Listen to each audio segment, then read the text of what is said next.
When I was about 6 years old, I watched my brother's Taekwondo practice for the first time. I passed the time with my face in a book, disinterested in everything happening in the dojang before me.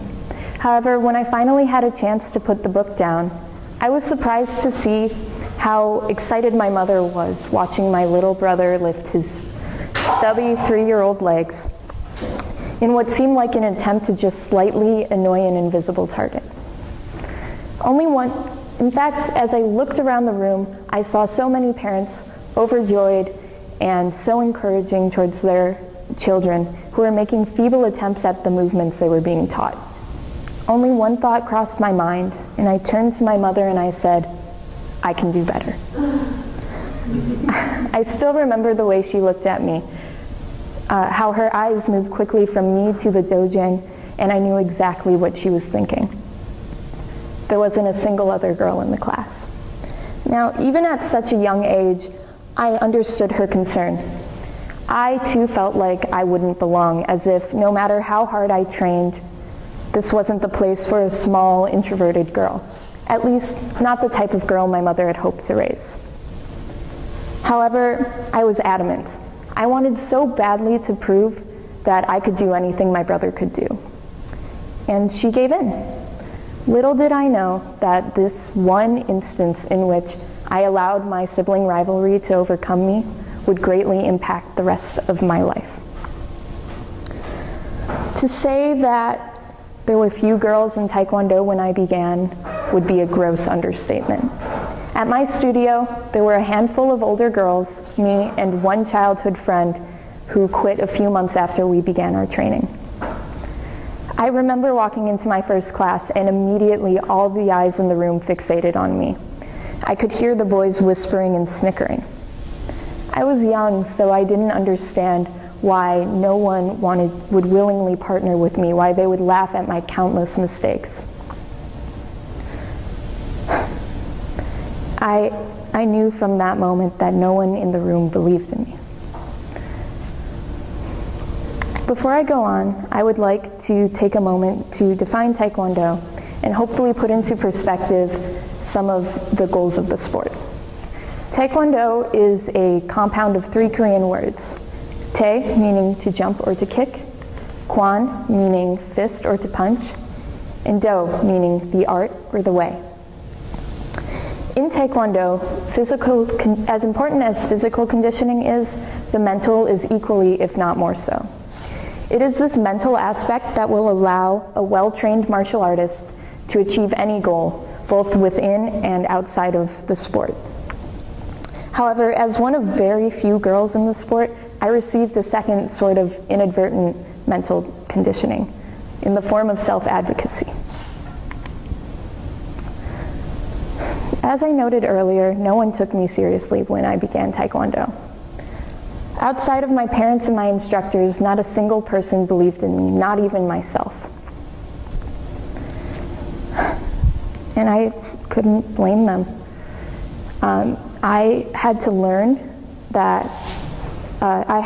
first that I needed to believe in myself and make others believe in me through my skill. I will not lie, I was terrible when I began Taekwondo. However, showing up to practice every day to just be laughed at wasn't an option for me anymore. So in my days off from training, I started doing extra physical conditioning and stretching at home, as well as watching hours of videos of more successful martial artists, studying lists of Korean words that I knew I would need to understand in order to advance in the sport. And slowly I began to catch up to my male counterparts, who were inarguably better suited physically for the sport than I, and steadily I began to surpass them. When we began sparring, which is what we call fighting in Taekwondo, I had outgrown all the girls of various ages and belt levels in my school. And I was only fighting older, higher belt level boys, as everyone else my age I could beat easily. At this point, I began to gain the respect of my classmates and for once I felt as if I could justify my belief in myself. The girl you see on the screen before you is 12 years old. At this time in my life, I had several regional and state titles, as well as 2 national titles in both sparring and forms. Despite my achievements, I still met with severe backlash at each friendly interscholastic competition I participated in. I'd heard every insult. Each way you can put down a human being, my competition tried. I'd had boys laugh and scoff in my direction, to which my only response, or at least the only response I would verbalize, would be to say, "It's okay. I get it if you're too afraid to lose to a girl." In which case, their response without fault would be to choose to fight, and I, without fault, with little fault, would win. One match stands out to me above all the others in my mind. Let me preface this by saying these interscholastic competitions had no medals and no titles associated with them. They were purely for training purposes. However, I was paired with this boy who was a first-degree black belt and seemed to stand at least 2 feet taller than me, with a sizable arrogance to match. I was a small, underweight red belt in middle school who was so nervous and constantly trying to prove her own self-worth every day in every practice. My instructors had to convince his to allow us to fight, that it would be an evenly matched pair. And his eventually obliged, probably partially out of respect to my instructors and partially out of curiosity. However, this boy was having none of it. He was so insulted that they would think so little of him to match him with me that he refused to wear any of his sparring gear. Before the match began, he started bouncing in circles around me, throwing fancy kicks in the air, as if to try to ridicule me. Now, I looked around the dojang and I thought to myself, no one here will respect me outside of my parents and my instructors if I lose. However, if I win easily, not a single person here will have an ounce of respect left for him after this shameful display. It was a pity. I really wanted to put up a good fight and somewhat spare his reputation. However, he picked the wrong girl to humiliate. I waited out for part of his dance, and on my first kick, I knocked him out cold before he could touch me. Now, the point of me recounting this anecdote is not to demonstrate my skill, but rather the gravity of the self-advocacy I learned through Taekwondo. Had I not learned this self-belief should be an intrinsic quality rather than something that is based in extrinsic support, I would not be where I am today. Had I listened to those boys, I would not have gone to Hanmadang World Championships to earn my first international title, as I am in this picture here. I would not have gone on to earn 3 degrees of black belt. Had I listened to them, I would not have been able to train with the amazing women of the Filipino national team who are world champions year after year. Had I listened to them, I would not have been able to train for more than the past decade under Mary Ellen Dugan, an Olympic silver medalist in Taekwondo. And my only female role model at that point.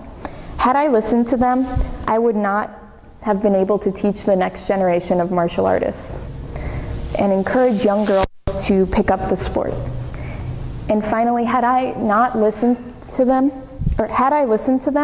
I would not be able to take pride in the fact that as of a few weeks ago, my old dojang has a higher percentage of female students enrolled than male students as girls begin to explore activities atypical of their gender roles. As I continue to define and redefine myself through my academics and my future career, and I bid Taekwondo farewell, this self-advocacy sticks with me. This self-belief If I hadn't developed this self-belief, I highly doubt that I would be able to pursue computational neuroscience, my current field of choice, with the intensity and excitement with which I approach my schoolwork and all projects. In the past, I have had a strong distaste for technology, and my brother used to taunt me for my incompetence with computers, and I couldn't defend myself because he was right. I was terrible with technology, but his constant commentary made me determined to prove him wrong. And so last summer, I devoted myself to learning the very basics of computer hardware and to take on a software quality assurance engineering internship at Clear Vista LLC, a small technology corporation in Chicago. Now, I was already very nervous when I started working at Clear Vista, but my nerves were only heightened on my first day when I learned A, as an intern, I was the only female in the whole company, and B, I would be working largely independently, almost as if I were a fully trained employee rather than just an intern. Now, unlike in Taekwondo, I was extremely lucky at Clear Vista to be surrounded by the most supportive and kind coworkers. The software programmers I worked with on a daily basis continually encouraged me to delve deeper into computer science and to explore all aspects of the company, from pitching to big name clients to performing regression testing and finding bugs in their software. However, coming into work as the only woman in the office was still daunting, and it required that I latch on to that self-advocacy I developed through Taekwondo. And every day I went into work thinking that I needed to prove my worth and trying to find a way to gain the respect of my coworkers. And eventually I did gain it. Computational neuroscience is a largely male-dominated field, as most STEM fields are. According to Nature Neuroscience, 1 in 5 published computational neuroscience research papers has a corresponding female author. And that gender disparity is largely attributed to a lack of confidence in the women in the field. I cannot stress how important it is that we teach young women to value their self-worth over others' opinions of them. It is imperative that we nurture this sense of self-advocacy in younger generations of women so that we may continue to pave the way through academia and athletics and various other fields so that generations of young women down grow up knowing their self-worth and knowing their value does not lie in others' opinions of them, but in their belief in themselves. Thank you.